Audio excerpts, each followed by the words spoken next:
yang ada di dengan sumber daya yang tersedia.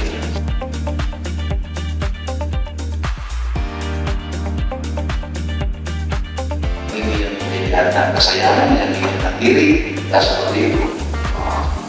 Tentu kita berbahagia akan berdasarkan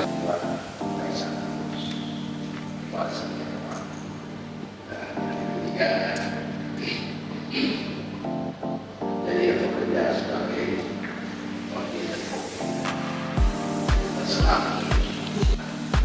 jadi daerah maju kalian sejarah kira-kira itu visi-visinya. Kemudian jauh dan saya mengerti pada saat itu saya berdialog dengan seluruh masyarakat supaya kritik sosial yang mengatakan bahwa Pemprov itu menjadi kabupaten yang ketujuh. Kita mulai berpikir sampai dengan saat ini saya yakin mengukur keberhasilan pembangunan sumber daya manusia itu tidak bisa diukur. Biasanya untuk sumber daya manusia keberhasilannya itu pada 10 karena kita harus paham manusia dari sebarang ini baik dalam bentuk peningkatan kualitas pendidikan, meningkatkan iklim pendidikan yang baik, kemudian meningkatkan kualitas pagu, kemudian memberikan kesempatan yang merata kepada setiap orang, kemudian hak siswa dan sebagainya. Ini adalah bagian memberikan kesempatan kepada setiap orang karena pendidikan itu hak. Karena dia hak, jadi saya kemudian sudah membuat kita tidak perlu menghasilkan negara untuk memberikan beasiswa kita baik di SMK kemudian yang keempat adalah untuk mengurangi ketimpangan wilayah. Ada daerah kita yang infrastruktur itu bukan hanya jalan, tapi semua yang berkaitan dengan peningkatan ekonomi, industri. Ada daerah kita yang berdampak positif, ada daerah kita yang berdampak erupsi, ada daerah kita yang masih buang apa namanya, tidak ada jamban dan sebagainya. Itu semua kita harus bangun secara simultan, termasuk tentunya jalan, jembatan, sehingga yang lalu-lalang ekonomi, kos logistik sangat terdekat. Sekarang itu tidak ada satu desa yang coklatnya di kota dibeli 130.000, tapi di desanya hanya dibeli itu. Kenapa? Karena kos logistiknya terlalu mahal. Ini kita sebagai kesehatan desa. Dan yang kelima adalah tata kelola. Karena apapun yang kita lakukan rencana bagus, tapi kalau tata kelolanya tidak baik, melanggar aturan, ya tidak terjadi, tidak terbangun integritas, tidak terbangun disiplin, maka apapun yang kita lakukan harus di-manage oleh orang-orang yang hebat. Sistem kita jaga,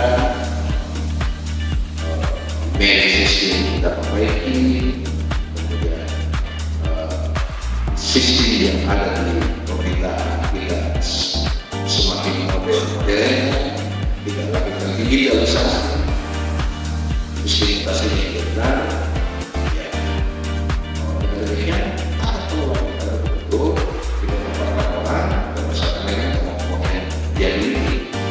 Ada yang mampu, tapi yang tidak tersinggung.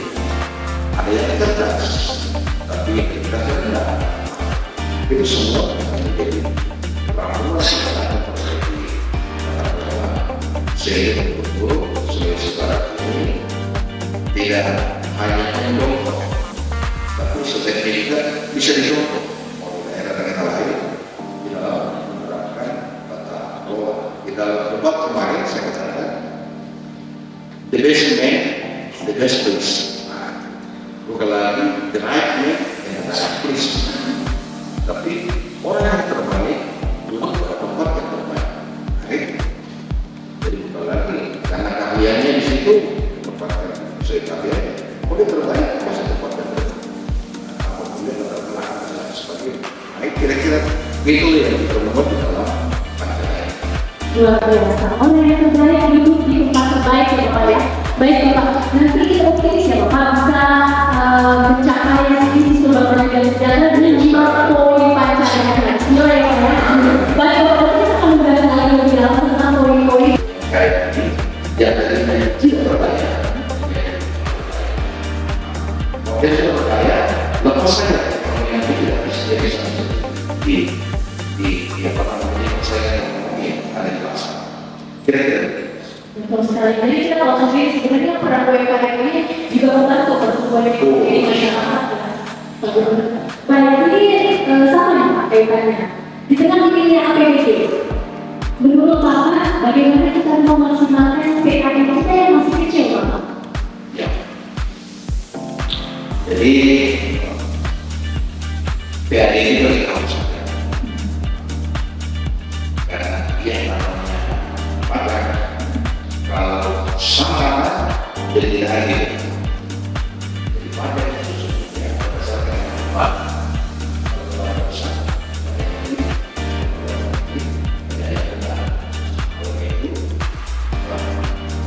Meningkatkan PAD dari jas rahasia artinya tingkatan yang mana kita harus fokus meningkatkan PAD seperti kemarin salah satu jadi dari kita adalah penggunaan air reforma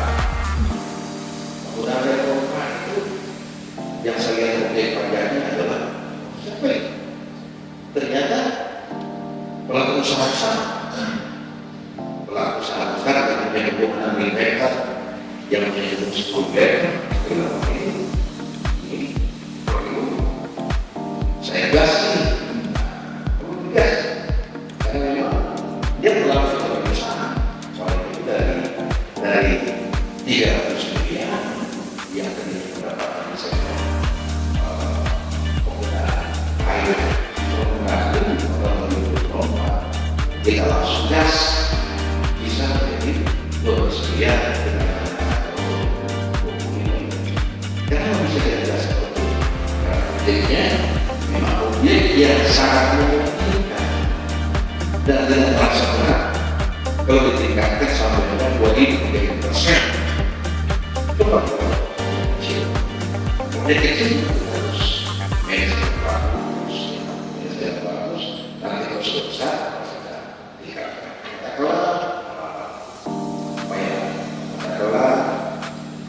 kalian kecil ada yang besar, ada yang kecil. Kalau yang besar kita minta pada tempatnya supaya betul-betul awasi kalian yang membutuhkan kita dapat opsi.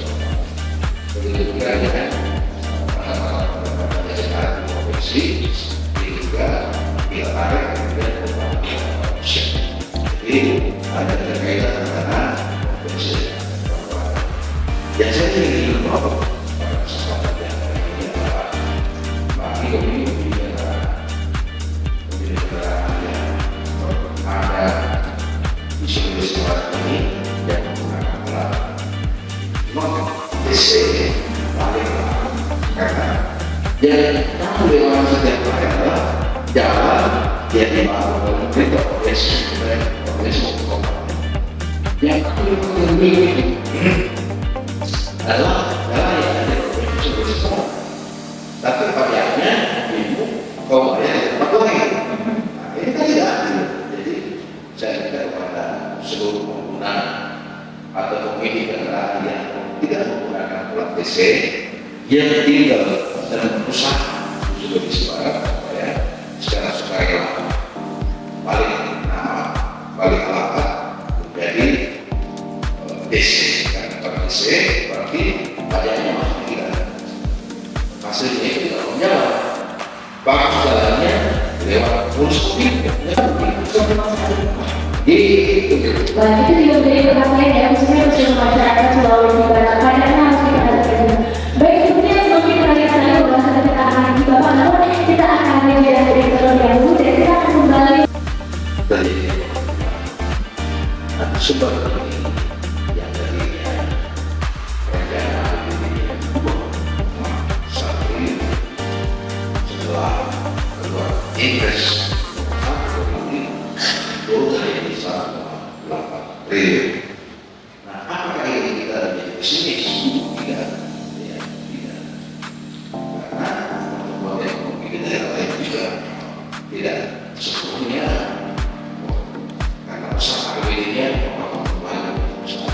Walaupun kita akui bahwa seperti itu pertumbuhan biasanya kalau kita ukur satu daerah itu antara 10 sampai 15%. Tapi yang paling utama adalah konsumsi masyarakat. Sebagaimana peningkatan konsumsi masyarakat ini. Konsumsi masyarakat terjadi peningkatan apabila ada belanja, bisa ada masyarakat, ada kerja. Ya, karena ada kerja pada investasi. Jadi semua ekonomi cara mendesainnya kita harus desain dalam berbagai cara sehingga terjadi pengembangan ekonomi di daerah. Tentu kita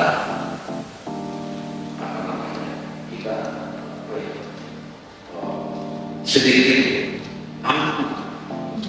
ya naik saya Luar biasa. Saya tidak kalah tidak dalam seperti itu.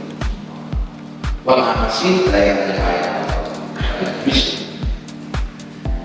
tapi kekayaan daerah itu harus dimanage dengan bagus, manage dengan bagus sehingga dia menjadi peluang kita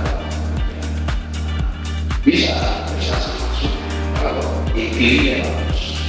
Mengenai itu awal ini kita mencoba investasi itu lebih banyak sebenarnya karena kita adalah supaya mempermudah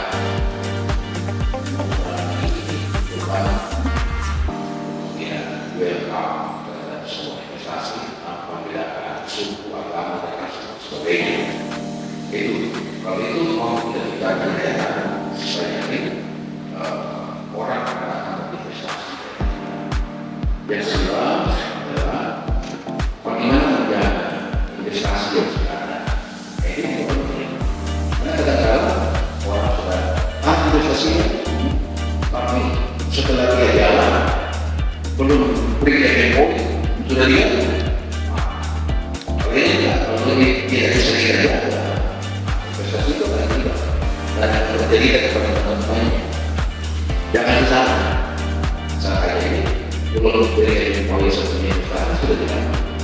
Jadi kesemuanya itu akan menjadi bagian yang akan kita beri solusi. Jadi jadi tidak produktivitas yang tinggi, investasi baik rakyat maupun di perusahaan itu tidak memberikan produktivitasnya. Maka terjadi pertumbuhan. Contoh seperti itu.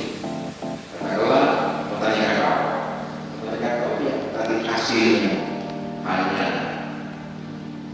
700 kilo per tahun untuk hektar. Kalau 700 kilo per tahun untuk hektar berarti harga 100 ribu berarti kira-kira 70 juta. Namanya sudah. Nah kalau kita bisa tingkat produktivitas menjadi 1 ton untuk hektar, maka terjadi peningkatan 30%.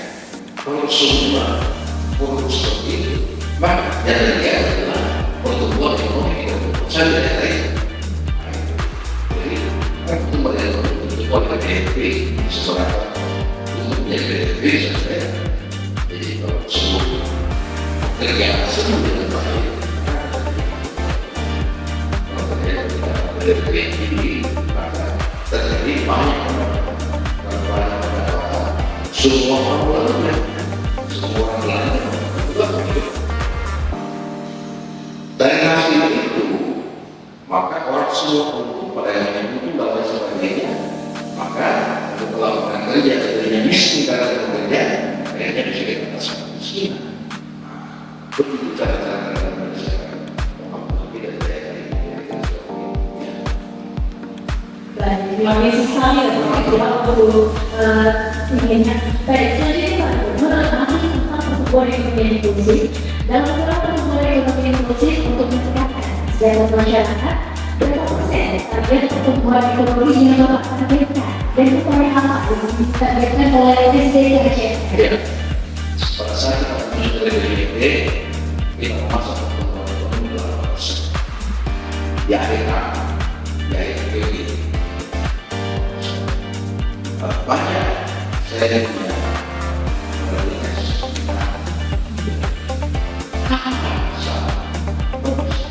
setidaknya pertumbuhan ekonomi 2020 itu ada 40%. Tidak kira-kira mereka dua kali lipat. Ya, sekarang kerja bisa jadi, bisa tidak. Tapi kalau sudah pesimis berencana sesuatu, maka motivasi untuk mencapai itu. Ya, Pak, ya optimis dulu ya Pak. Sebelum juga ada miskin. Kita tarik 1% dari bawah dari depan. Pertanyaannya, apa bisa? Dan kalau tidak bekerja keras, tidak bisa. PDRB kita katakan 2 kali lipat. Tidak bisa. Bisa kok. Jangan takut berencana sesuatu yang besar. Tapi berencana itu kita realistis. Kemudian tidak saya pengalaman usaha pada saat saya di Bupati selama 10 tahun dari pertumbuhan ekonomi 5 saya menjadi 12%.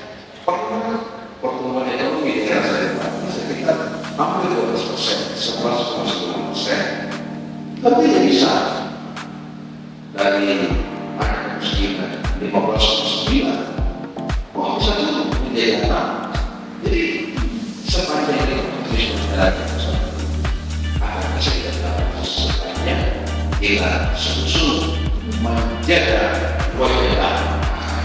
Luar biasa. Nah, itu kebiasaan dari Pak Hendrik. Saya jawabannya jadi sudah sedikit sebelumnya kepada seluruh Gubernur Sulawesi Barat tetap optimis dan yakin aja kita bisa mencapai tujuan bersama. Baik, Pak Gubernur, selanjutnya masih tentang pendapatan pertumbuhan ekonomi. Ini berkaitan tentang UMKM, Pak Gubernur. Bagaimana Pak Bapak dalam mendukung pertumbuhan UMKM di Sulawesi Barat, khususnya seperti yang program SDGs yaitu 1000 UMKM per tahun. Bagaimana Pak? Sejak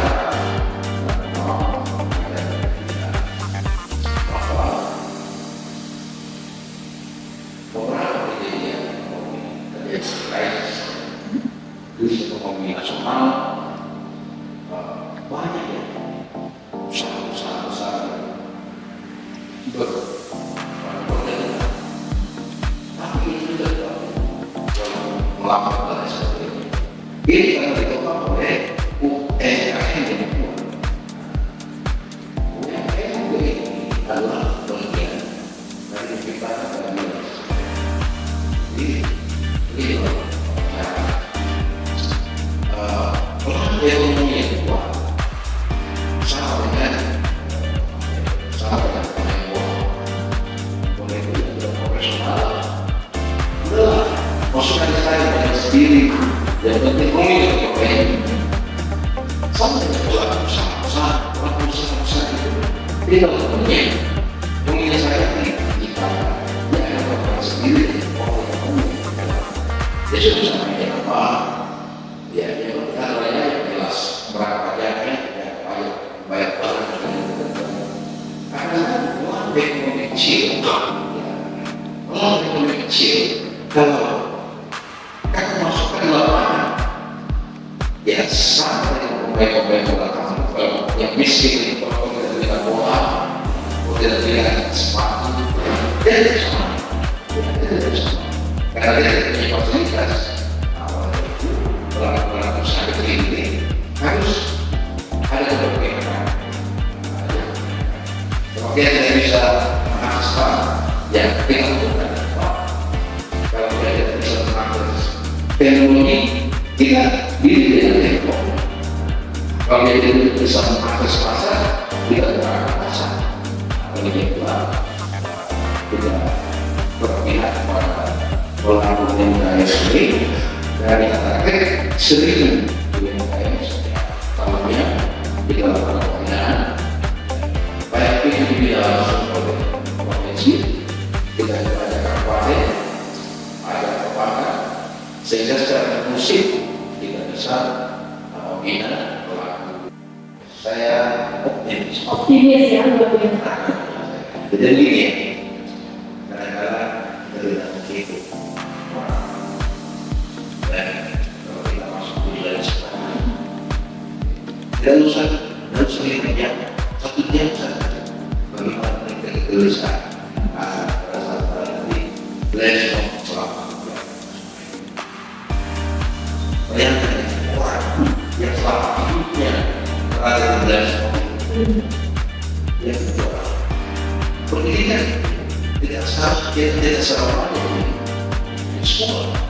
Pendidikan sekarang ini sudah berarti petani bisa sukses karena itu ya dia bisa melakukan usaha, dia bisa melakukan pendidikan produksi begitu.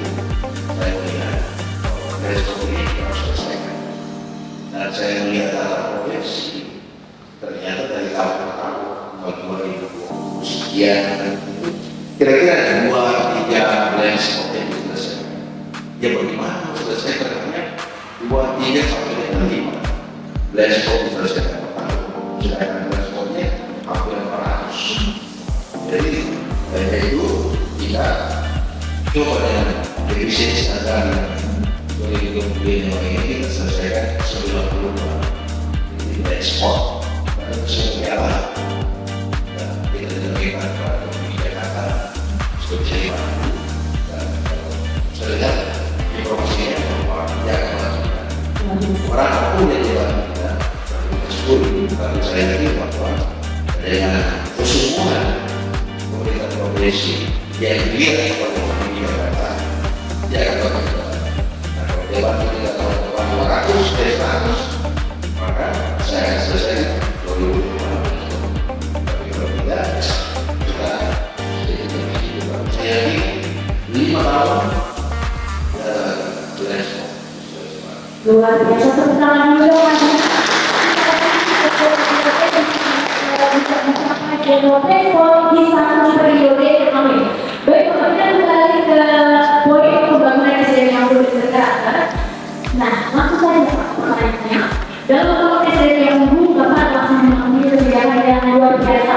Dan ini sangat viral Bapak. Bukan hanya di Sulawesi Selatan saja, bahkan media nasional pun mengakui betapa luar biasanya kebijakan Bapak, yaitu mewajibkan membaca 20 buku bagi siswa dan siswi sebagai salah satu persyaratan untuk lulus. Ini bisa dijelaskan Bapak, apa yang menjadi motivasi Bapak sehingga kebijakan ini diluluskan? Bahkan kemarin Bapak juga sudah mengeluarkan gerakan Subak Mandala bagi teman-teman. Ya, buku sendiri. Ya, kedua hasil dan teknologi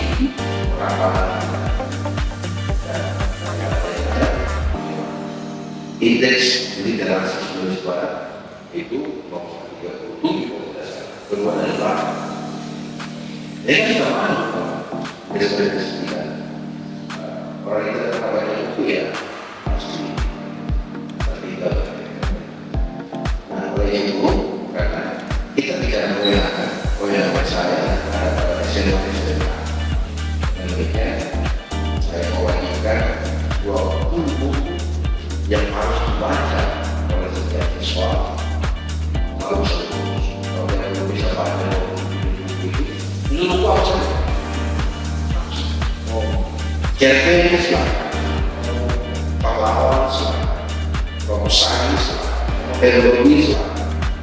Tapi ada sebuah bukti yang saya tidak tahu lagi, yaitu pahlawan di Sulawesi Barat, yaitu seorang pahlawan wanita. Supaya kawan-kawan kita wanita dari mana semangat spirit yang tinggi. Saya minta supaya ini wajib dibaca anak SMA, SMK, yaitu perjalanan teori adil kapal masuk yang berubah adalah soal integritas, yaitu pahlawan kemerdekaan hukum Indonesia bahwa jadi dua tokoh seperti ini saya yakin itu akan bisa menginspirasi dan percaya dan ini bukan hanya kebijakan tapi juga sudah implementasi juga sudah kemarin dengan dulu sumber manfaat sedikit dia jadi utuh mandaras itu artinya membaca ikrar ya, membaca mandaras itu lebih kecil lagi karena dia membaca berkali-kali karena dia utuh maka kita mandaras membaca banyak kali jadinya bilangnya membaca. Saya kebijakan ini akan bersama tidak satu orang tapi 20 tahun ke depan akan lahir bukan putri Sulawesi Barat yang hebat lahir dia bisa masuk di Harvard, bisa masuk di MIT, bisa di UI dan bisa di mana-mana ini sudah ada kepala daerah, pemimpin daerah, pemimpin orang di daerah hebat itu oleh sumber daya manusia suatu daerah dengan sumber daya dulu banyak daerah luar biasa sekali. Jadi ketika kita pemirsa itu suatu yang itu pertumbuhan yang timpang. Yang kita ingin adalah pertumbuhan yang inklusif. Pertumbuhan inklusif itu semua sektor tumbuh saling menopang antara satu dengan yang lain. Yang kita ingin pertumbuhan yang inklusif. Yang baik, pemirsa, kembali lagi bersama kami masih dalam video Malado spesial forum materi pemerintahan Provinsi Sulawesi Barat. Pak Gubernur, tadi kita sudah membahas tentang visi berbagai dan sumber daya. banyak istilahnya dalam profesi nelayan. Karena dalam nelayan itu ada tiga yang sangat main di nelayan. Yang pertama adalah bawah, yang kedua adalah sari, yang ketiga adalah mereka di bawah. Jadi di mana yang dipahami, ya, di mana yang dipahami di bawah sudah tinggal di sari ini mungkin sistem yang dibangun dalam tahun dengan sari itu tidak berimbang sehingga jadi muslim tidak sama. Begitu juga ketika menjual dari ikan yang jauh dari tahun itu dibuat oleh berbagai macam orang atau AKD di pasar dan sebagainya. Itu mungkin juga akibat karena tidak tersedianya alat kita utamanya storage. Kita bisa saja dia beli ikan di nelayan, dia beli 500.000, kemudian dia jual ternyata tidak laku. Apa ya 300.000? Ini musim bagaimana? Tidak ada market dan lain sebagainya. Kredit tidak nilai kemudian lagi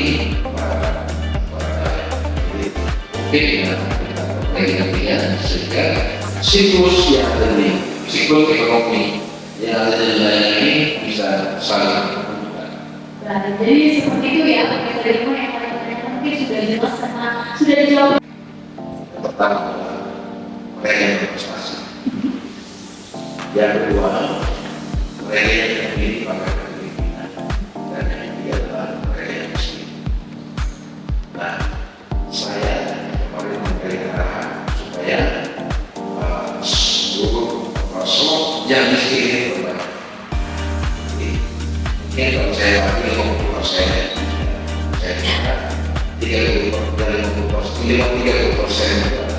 yang berprestasi, 20% atau 10% itu yang memilih pada kepemimpinan, 50% yang miskin.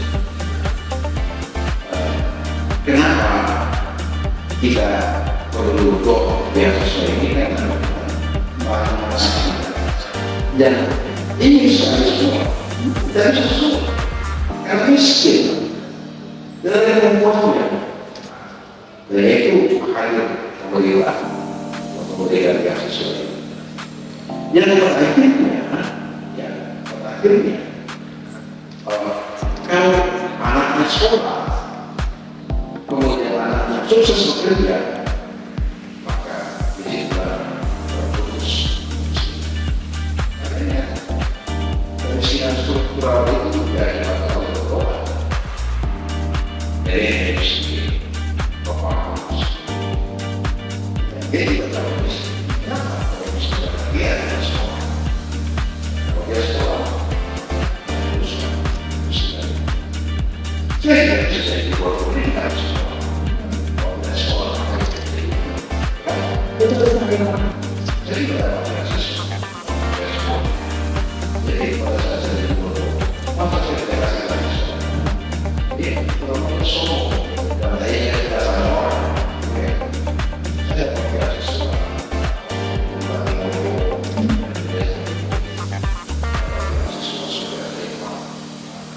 Nah, setelah kita menikmati dari soal-soal mulai sekarang jadi pemimpin bisa mengambil kebijakan.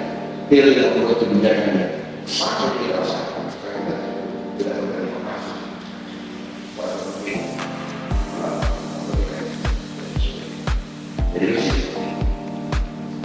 Jadi sudah cukup jelas ya, memang peran pendidikan itu sangat penting untuk membentuk sumber daya manusia yang unggul dan berkarakter. Tentunya upaya-upaya untuk mencapai sumber yang maju dan sejahtera. Seperti itu ya pemirsa. Baik Bapak, selanjutnya kita tahu sendiri bahwa salah satu kebijakan yang benar bersama dengan profesi itu ada banyak, di apapun, profesi itu banyak. Dari saya katakan 50 miliar itu memastikan bahwa dia kepada orang.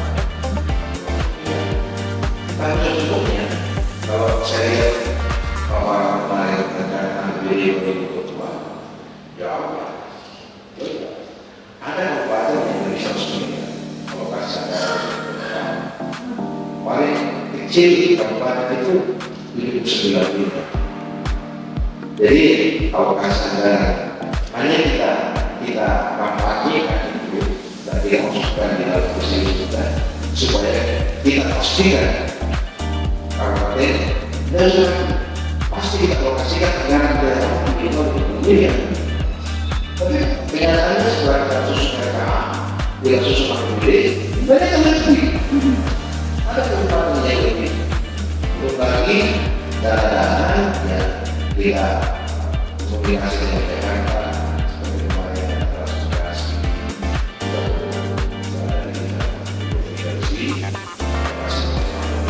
pilihan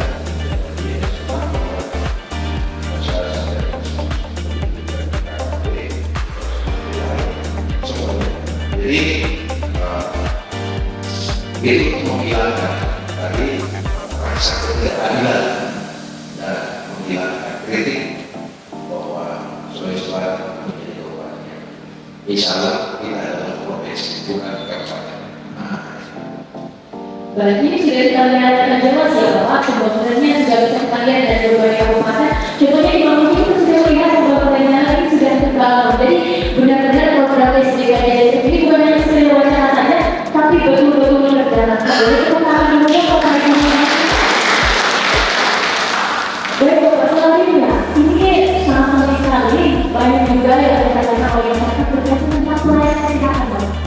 Nah, kita tahu sendiri saat ini Sumber sudah mencanangkan UHC oleh BPJS Kesehatan. Ini tentu menjadi proposal yang baik untuk pelayanan kesehatan yang lebih luas. Bisa dijelaskan ya, bagaimana cara kerjanya, operasinya seperti apa? Katanya tidak cukup memperkirakan KTP saja, masyarakat sudah dapat pelayanan kesehatan yang baik dan berkualitas. Bagaimana Bapak? Ya, jadi kesehatan itu adalah dasar. Kalau ada pemimpin yang memperbaiki saya dasar, hak dari warga negara mendapat pelayanan dasar. Dan di saat orang sakit, jadi biasa ya, ini kami orang sakit, dia ada terpilih. Tidak emosi ini sekali, jadi hati-hati di karena biasa. Dia sakit, kalau dia bawa orang sakit, tapi tidak emosi. Yang lain semua, dia dokter yang sakit, memang sakit. Apalagi kalau sudah masuk rumah sakit, dia ada wajah. Apa-apa tidak emosi.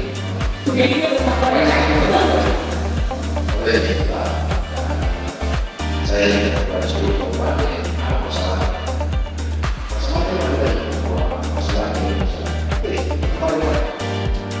akhirnya beberapa bulan kemarin BPJS berapa yang harus saya katakan supaya bisa wajib. Itu kalau sebagai bisa sekian banyak uang mampu tidak mampu. Sekarang sudah menjadi wajib dan kalau wajib tidak perlu lagi pakai kartu BPJS, cukup pakai KTP bawaan orang tua masuk wilayah semuanya sesuai dengan pelayanan BPJS adalah pelayanan dasar. Kalau pelayanan dasar sudah dasar, bukan biaya. Jadi kamu berhasil dari dasar, tapi mau minta biaya dasar. Terimalah yang namanya pelayanan dasar. Jadi kalau orang ini tidak kalau pelayanan BPJS itu